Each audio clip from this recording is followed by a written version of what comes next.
Sveiki, mėly YouTube fanai, mano pamokėlių klausytojai ir stebėtojai.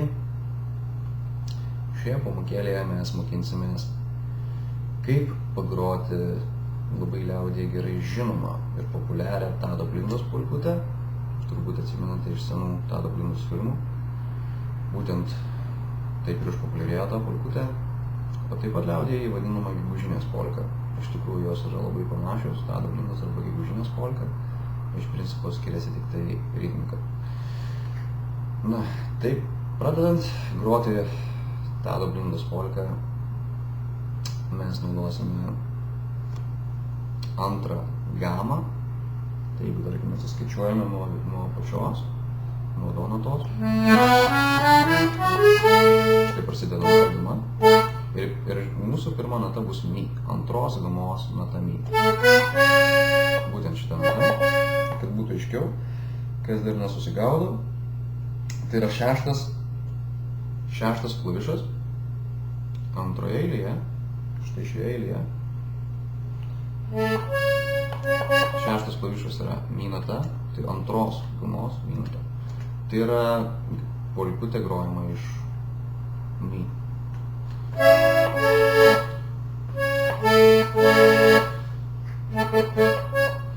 Kadangi tai yra mi nata, mes taip pat naudosime kartu mi natą naudosime su do nata grojant, jeigu dvigubinsime, nes pavienėmis natomis polkutė skamba vienaip, tačiau dažniausiai muzikantai groja bandydami panaudoti kuo daugiau mygtukų.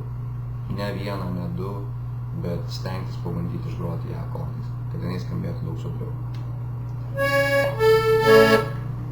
Tad, pradedant groti polkutę, bosus aš parodysiu vėliau. Parodysiu ją vienu pirštu pirmiausia, kad atsimintumėt melodiją. Tai bus pirma Tado Blindos polkos dalis. Ritmika ir būtent patį ritmą pridėsiu vėliau, kad būtų aiškiau ir daug lengviau ją įsisavinti. Tad pradedam groti paprastą, labai paprastą Tado Blindos polkos pirmos dalies variantą.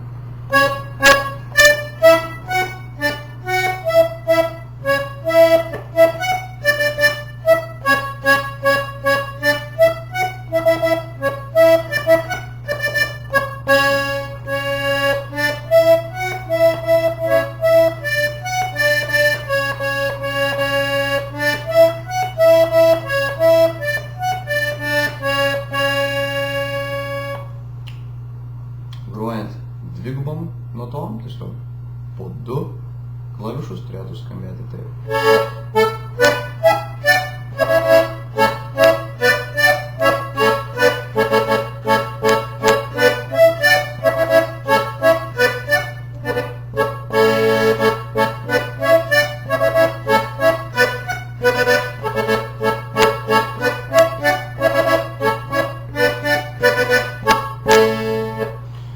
Dabar kokia yra šios polkos pirštuotė?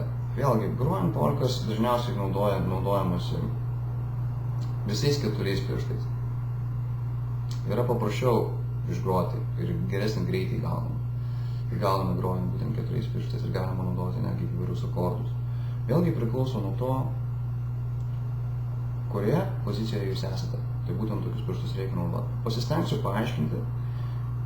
Vėlgi, ši taisyklė ne visada galioja visoms polkoms ir visiems muzikos kūriniams, tačiau tai taisyklė, kurią stengiuosi naudotis aš pats, būtent naudojant keturis pirštus, ir taip man pačiam yra lengviau susigaudyti, kuriuos pirštus kada naudoti. Tai vat, pirmiausia reikėtų išsiaiškinti, grojant kiekvieną polką reikėtų išsiaiškinti, kur yra pati žemiausia nata. Arba pradinė nata grojant polką, ne? Ir šiuo atveju tai yra mi ir do. Kadangi tai yra žemiausia nata, ką aš turiu omeny tai sakydamas, kad mes negrosime jokių klavišų, kurie yra aukščiau nei šios dvi natos. Vadinasi, naudojame šitos pirmus du pirštus. Kadangi, jeigu mes naudotume vidurinius du pirštus, šis pirštas lieka laisvas. Bet kadangi mes negrojame nieko štai šių klavišų, tai mums nereikia, kad šis pirštas būtų laisvas. pradedame groti nuo šių 2 pirštų, kadangi, kaip ir sakiau, būtent šitie klavišai yra nenaudojami.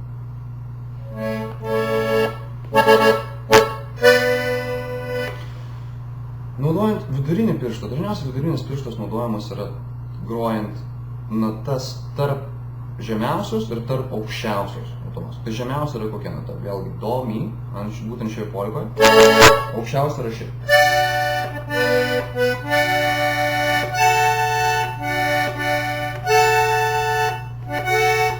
Reiškia, viskas, kas yra grojama tarp šių 2 garsų,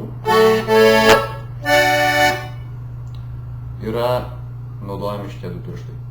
Dažniausiai.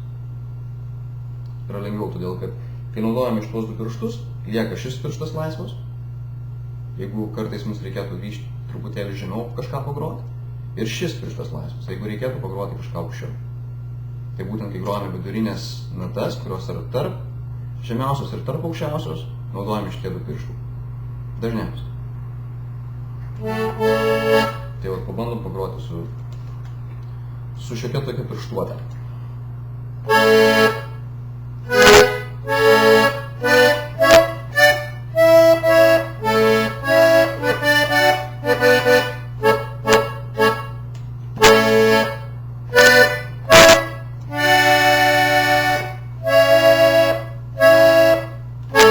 Pasistengsiu paaiškinti, kaip groja vėlgi.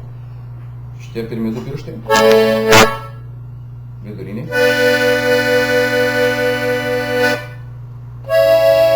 pirmi, paskutiniai 2,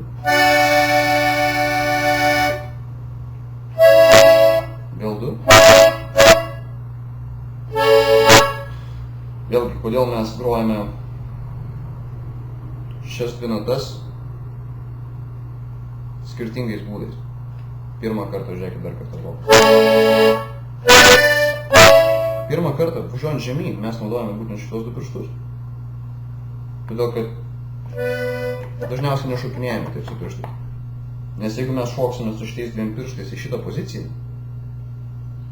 tai mums bus labai sunku iš šitos pozicijos pataikyti į pačią žemiausią natą. Todėl, kad šios 2 pirštus mes paliekame šioje eilėje.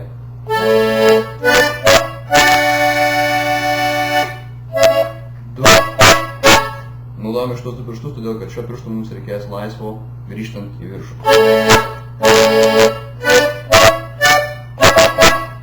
Dar kartą rodom.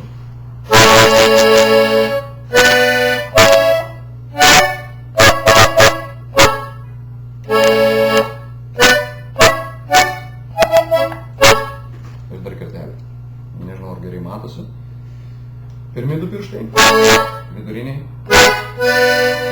2 pirmi, paskutiniai, viduriniai, pirmi.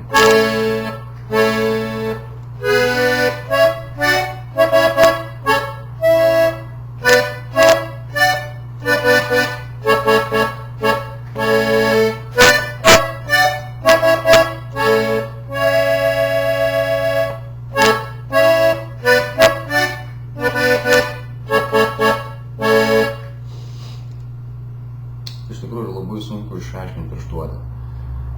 Stenkitės pagalvoti patys, kurioje esate vietoje, būtent klavišuose, ir kurį pirštą logiškai reikėtų palikti laisvą.